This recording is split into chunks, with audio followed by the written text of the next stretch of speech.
Do'stlar, qorni och va homiladorlar, meni kechiringlar bu videoda. Juda ham mazali chikillar sizlarga topib keldim. Hozir yeb ko'rib, mazasiga baho beramiz. To'rttalasini ichida eng zo'ri qaysi biri ekan? Qani, birinchisi. Qorni ochlar, lekin uzr so'rayman yana bir bor. Mana uni hozir men uchun birinchi yeganim uchun nomer deng. Hali endi bunaqa dumalag'idan yeb ko'ramiz. Qornim och paytda pastayni shuni pishirib yeyman. To'g'risi juda ham tez tayyor bo'ladi. Wow. Bu ikkinchi o'ringa tushib qoldi, bu birinchi o'ringa. Keling endi chickenini yeb ko'ramiz. Wow. Do'stlar, kelinglar, sizlarni azoblamaydi. Qayerda sotadi deb aniq so'raysizlar. O'shancha bular uzun marketda sotadi, makroda sotadi, ya'ni ko'p, juda ham ko'p magazinlarda sotadi. Chick Boom firmasi, lekin rostlamasasi bomba. Sizlar yeb ko'ringlar, mazasiga baho beringlar.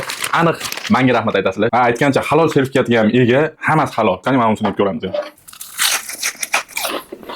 Endi meni fukusim bo'yicha bu birinchi o'rin, ikkinchi o'rin, uchinchi o'rin, bu to'rtinchi o'rin. Lekin hammasi mazasi o'ziga yarasha vasha zo'r. Do'stlar, bu videoda chicken xo'r do'stlaringiz jo'natib qo'yinglar. Endi ancha-muncha chickenga borib o'tirmaysizlar. O'zlaring uyda 5 minutda shuni tayyorlab chicken qilib yesangiz ham bo'ladi. Narxlari ham qimmat emas ekan. Do'stlar, bu videoga like bosib, komment yozib, do'stlaringiz jo'natib qo'yinglar.